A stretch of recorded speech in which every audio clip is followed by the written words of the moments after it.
এদিকে সকাল সকাল বিছানা ছাড়তে মন চায় না, আর বিছানা ছেড়ে যখন বাইরে বেরোই সূর্যি মামা এত রেগে থাকে, ছাতা ছাড়া বাইরে বেরোনোই যায় না। সকালের খাওয়া দাওয়া কমপ্লিট করে এখন আমরা ছাতা মাথায় একটু পাড়া ঘুরতে যাচ্ছি। একটা ঠাম্মির বাড়ি, আর ঠাম্মি পুজো করেছে, সঙ্গে সঙ্গে প্রসাদটা তুলেই মেয়ে মুখে পুড়ে নিল। আর দুপুরে রান্নার জন্য গাছের থেকে কিছু সবজি তুলে নেব। টাটকা টাটকা বেগুন ছিঁড়তে যে কি মজা।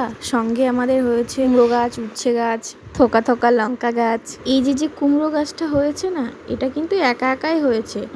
লঙ্কা গাছ, উচ্ছে গাছ, এগুলো সবই একা একা হয়েছে। শুধু বেগুন গাছগুলো আমাদের নিজেদের লাগানো হয়েছিল। একা হয়েছিল মানে আমরা হয়তো কোনো সবজি কেটে নোংরাটা ফেলেছিলাম, তার মধ্যে বীজ ছিল, সেটার থেকে হয়ে গেছে গাছ। যাকে আমরা চলতি কথায় সবসময় মুখে বলে থাকি আত্মজ্বালা গাছ হয়েছে। আর এইসব আত্মজ্বালা গাছে যে কি পরিমাণে সবজি হয় বলে বোঝানো যাবে না।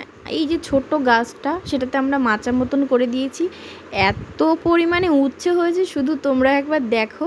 কোনো রকম কোনো রাসায়নিক সার ওষুধ ছাড়াই গাছটাতে এত পরিমাণে উচ্ছে হয়েছে, আমরা তো বোধহয় কদিন পরে আর উচ্ছে খেয়ে পারবো না।